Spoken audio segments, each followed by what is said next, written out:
All right, welcome back to Gamers Bay, and today we're going to check out an old school classic street racing game from back in 2005 called Midnight Club 3 Dub Edition.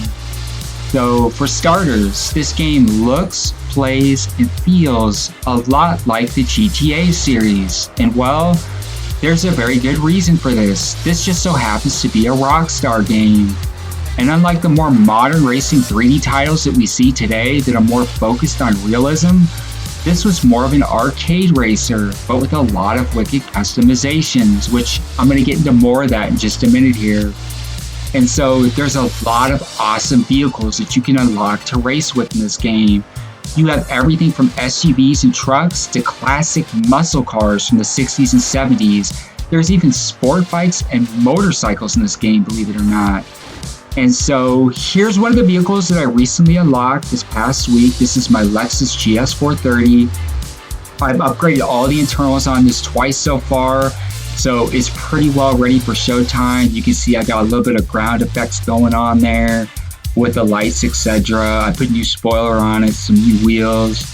Now we're actually heading into a race with opponents. That was cruise mode, and again, this is an open world racing game, so you can cruise the entire map you're on. Right now we're in San Diego, and it looks like we're heading up against a bunch of SUVs. I might do some videos with those later on this week, maybe do something with the motorcycles as well. So anyways, you have first and third person perspectives you can choose. You have a nitro boost feature that's upgradable as well. The customizations in this game are absolutely amazing.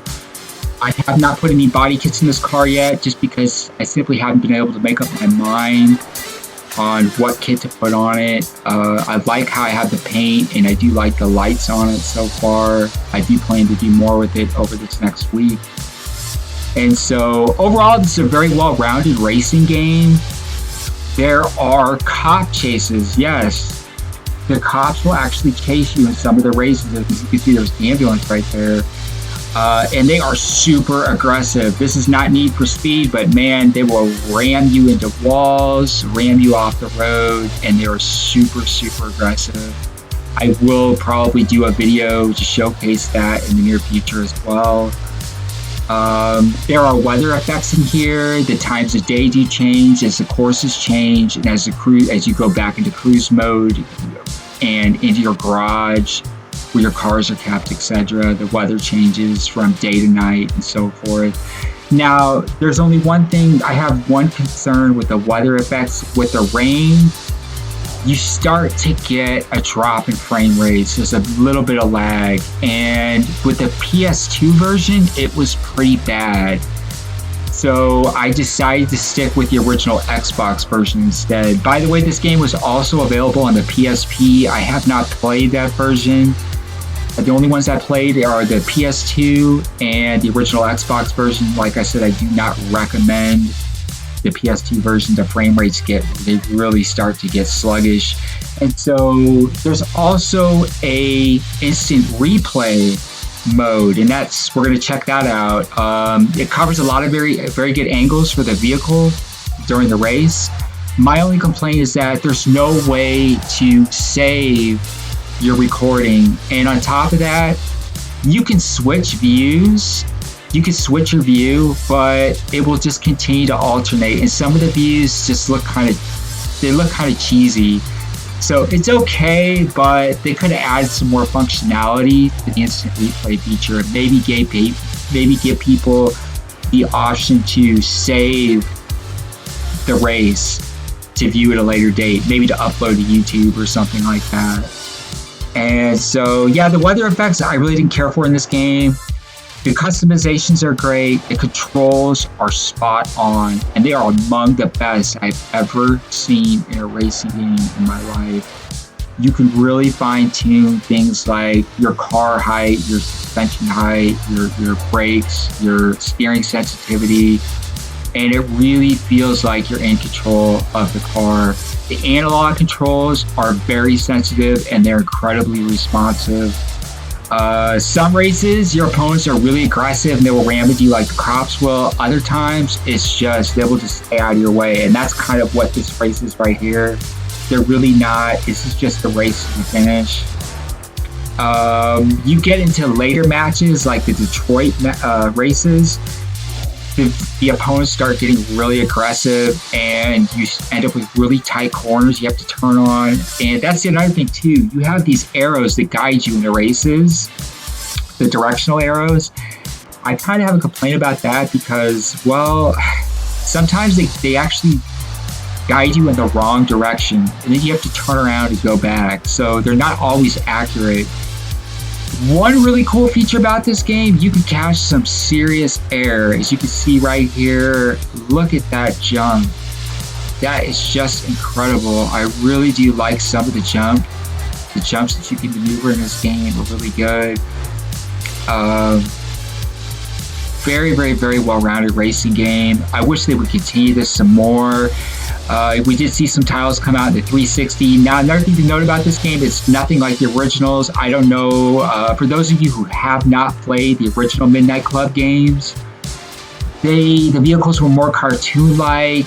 They weren't quite as realistic as this, and they played more like the original Burnout series. They were fun, but nothing to the degree of what we see here. This was a lot more fast-paced. Just a great game.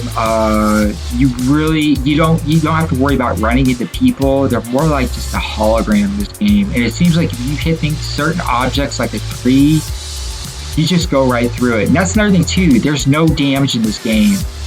Cosmetic damage does show on your vehicle, but it does not affect your vehicle's performance. I was kind of surprised by that, because most racing games, they will, dock the performance of your vehicle depending on how much damage you take on. So you don't have to worry about that so much in this game. And I actually thought that was kind of cool. Wow, I almost ran right into that big rig. That would not have been good. And so anyways, a lot of great vehicles in here. It gets really, really tough in the rain. Like I said, you get some frame rate drops with that. I prefer it when it's, it could be day or night, but I just don't like the rain effects that much. They could have almost left it out since it causes so much, lag. Now, back in the day, this actually had online functionality. You could play this on Xbox Live, and I actually remember doing that. That was a lot of fun. You could race against other players online. So unfortunately, you can't do that now. You can with the 360 versions, I think. This one you can't.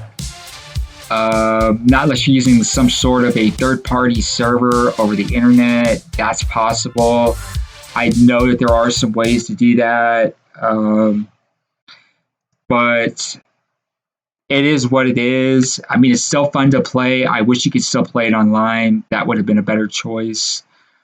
So anyways, many thanks for watching. That is the first of the vehicles that I've unlocked this past week. And I'm going to showcase probably my Subaru and my Chrysler 300. And I did some work to that vehicle as well. And many thanks for watching. By the way, a quick shout out to all the new subscribers.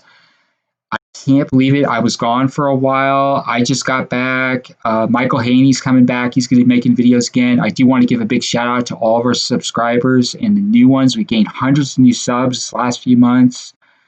I can't wait to connect with you guys. Thanks again for watching, and take care.